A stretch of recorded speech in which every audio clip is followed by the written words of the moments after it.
Olá, pessoal. Estamos no mês de maio. E maio tem uma data que, embora seja polêmica, ela não pode ser esquecida. Me perguntaram esses dias, Bento, como trabalhar o 13 de maio, dia eh, da abolição da escravidão no Brasil, a 13 de maio de 1888? Nós devemos festejar, devemos denunciar.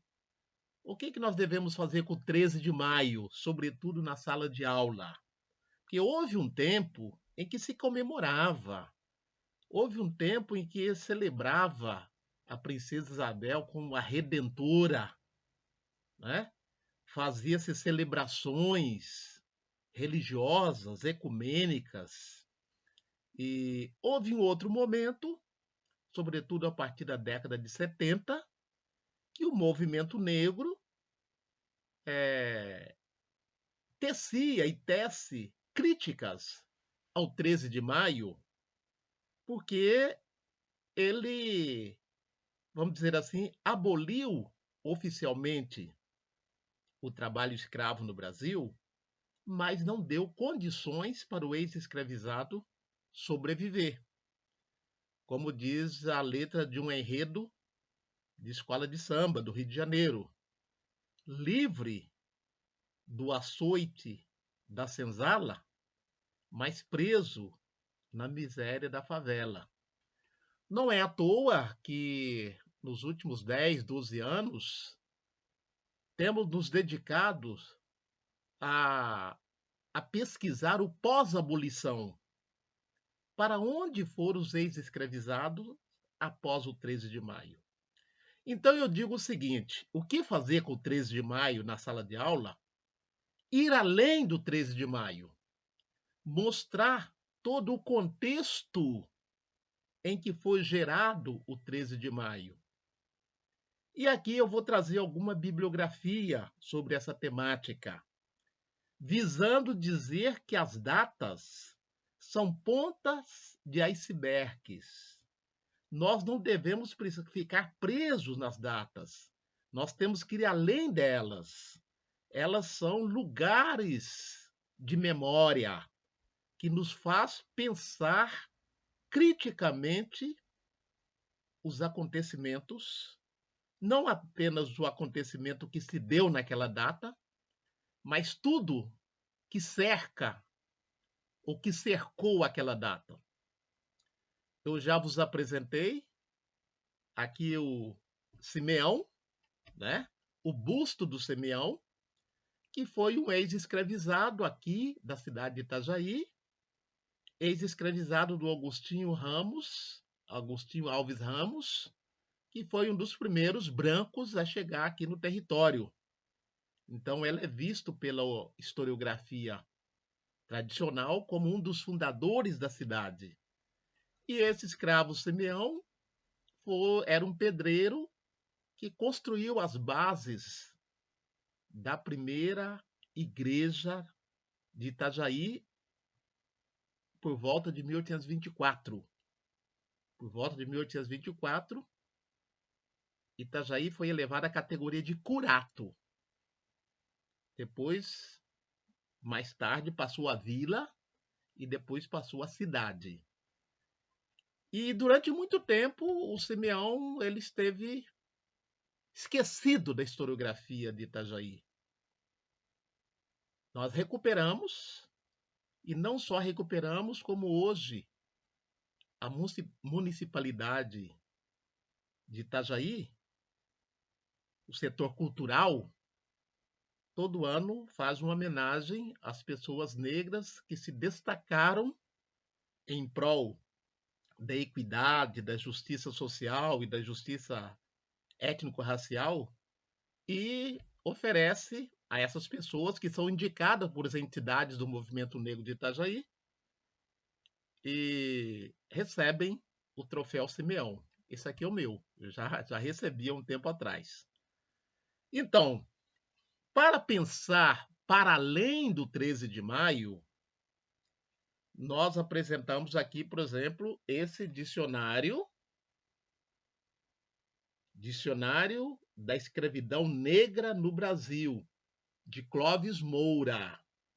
Clóvis Moura, nós já o apresentamos aqui, intelectual, negro, jornalista, um dos militantes do Partido Comunista Brasileiro, já falecido, mas ele tem muita produção, sobretudo sobre a escravidão. Então, aqui nesse dicionário, ele traz uma série de termos e os seus significados.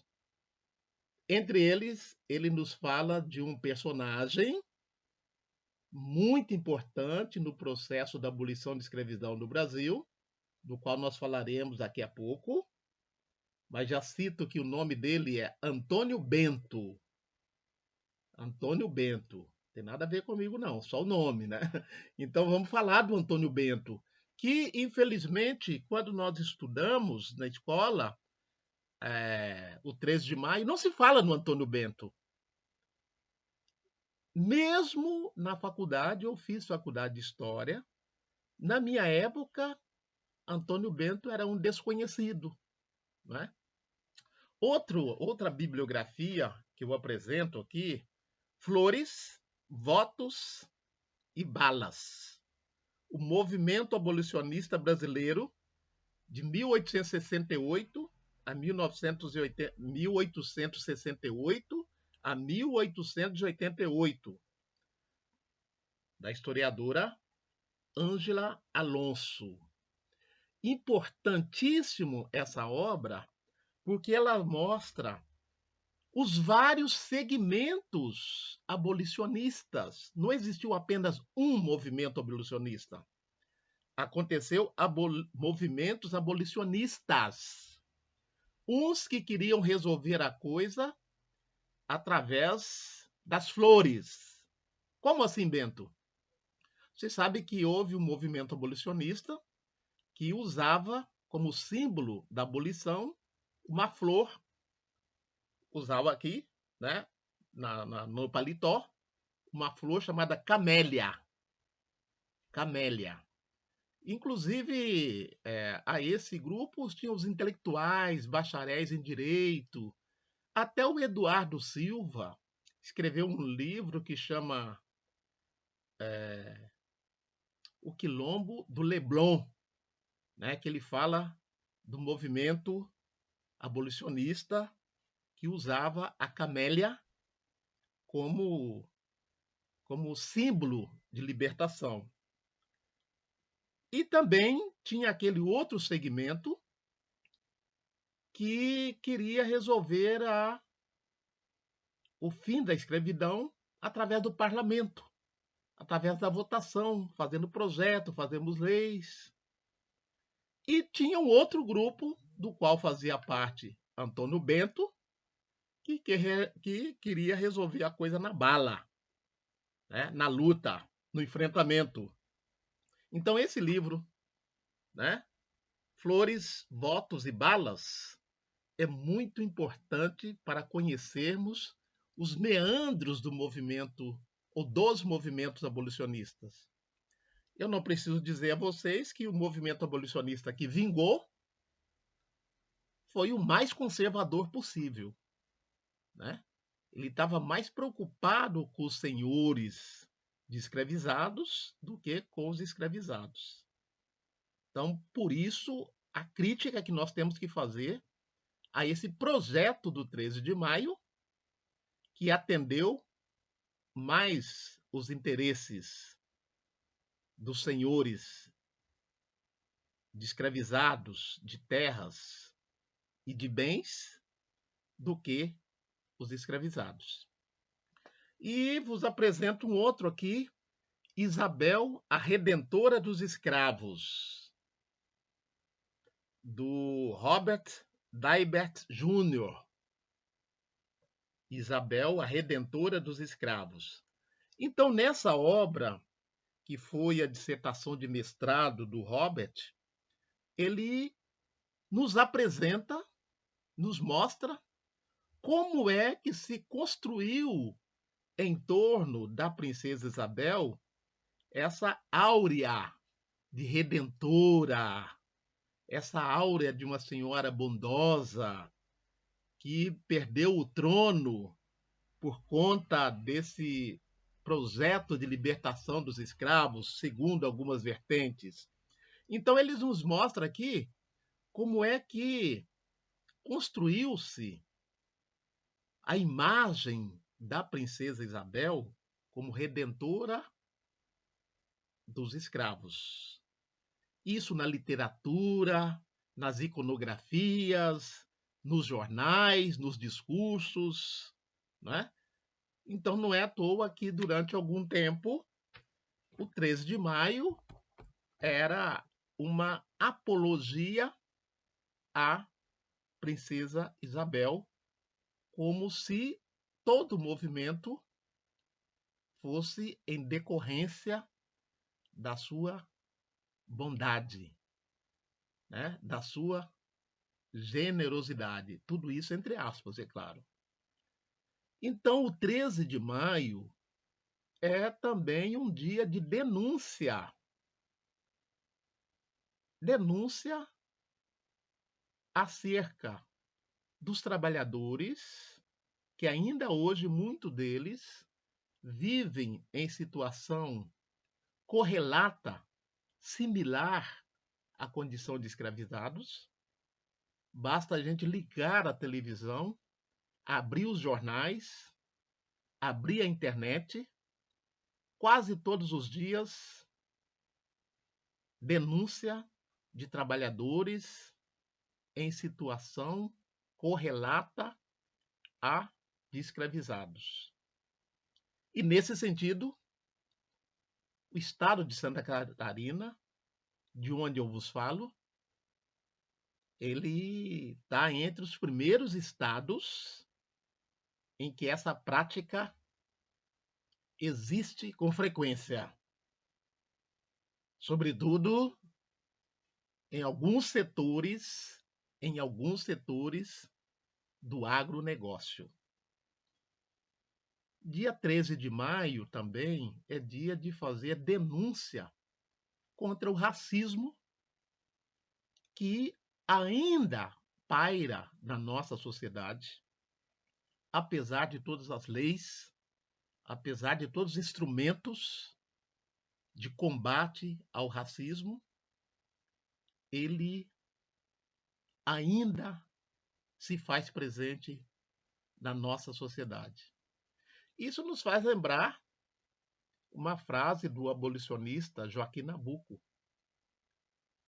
Ele disse o seguinte, abre aspas, não basta acabar com a escravidão, é preciso destruir a obra da escravidão.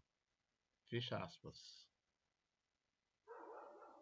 Por isso, a necessidade de políticas públicas visando recuperar da equidade aos descendentes dos escravizados, que, como se diz no jargão popular, no dia 14 de maio de 1888, terminado a festa, porque teve festa, teve passeatas, teve sim, não é? Terminado as festas, em homenagem ao 13 de maio, representado na princesa Isabel, os escravizados saíram com uma mão na frente, a outra atrás. E alguns, sabendo que não teriam para onde ir, acabaram ficando nas periferias das fazendas nas quais eles haviam sido escravizados.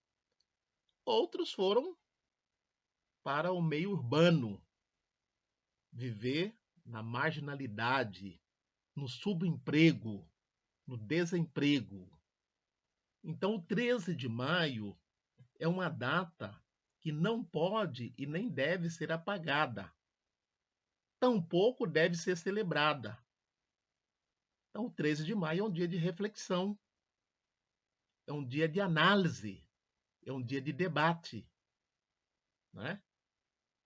Se por um lado nós temos essa data que não deve ser celebrada, porque ela não representou os desejos da grande maioria dos ex-escravizados por completo, o movimento negro no Brasil, a partir da década de 70, criou uma outra data para celebrações, que é o dia 20 de novembro, dia da morte de Zumbi dos Palmares, o maior líder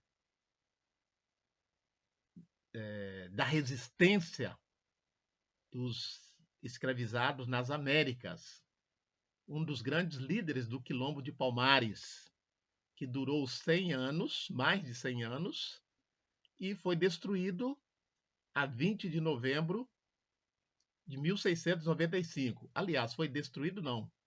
Zumbi foi morto a 20 de novembro de 1695, mas o Quilombo ainda resistiu lá em Palmares. Na época era estado, província de Pernambuco, hoje é o estado de Alagoas, essa região onde teve Quilombo de Palmares. Então o Quilombo ainda sobreviveu mais alguns anos depois do assassinato de Zumbi dos Palmares. Então essa data do 20 de novembro foi uma contraposição do movimento negro brasileiro em oposição à celebração do 13 de maio. Então estou querendo dizer que, embora a gente não comemora o 13 de maio, essa data é uma data histórica que precisa ser lembrada como Dia Nacional de Denúncia, ou de denúncias. E na nossa próxima apresentação aqui, no nosso próximo encontro, nós falaremos de um grande líder de um dos segmentos do abolicionismo, que foi Antônio Bento, que eu volto a dizer que não é o meu parente, né? Nós temos apenas coincidência nos sobrenomes. Então, esse nosso canal, Africanidades Conectadas, tem essa função de apresentar outros olhares sobre a história da África, dos africanos na diáspora, dos afro-brasileiros, da cultura afro-brasileira, da religiosidade afro-brasileira, das reivindicações políticas dos negros brasileiros e dos negros na diáspora e em África. Você que nos acompanha, divulgue esse canal, que ele se propõe a ser um instrumento democrático e de alcance popular. Tá? Se você tiver alguma sugestão de tema, só entrar em contato conosco que nós procuraremos atender a sua solicitação. Fique conosco nesse canal Africanidades Conectadas. Grande abraço e axé.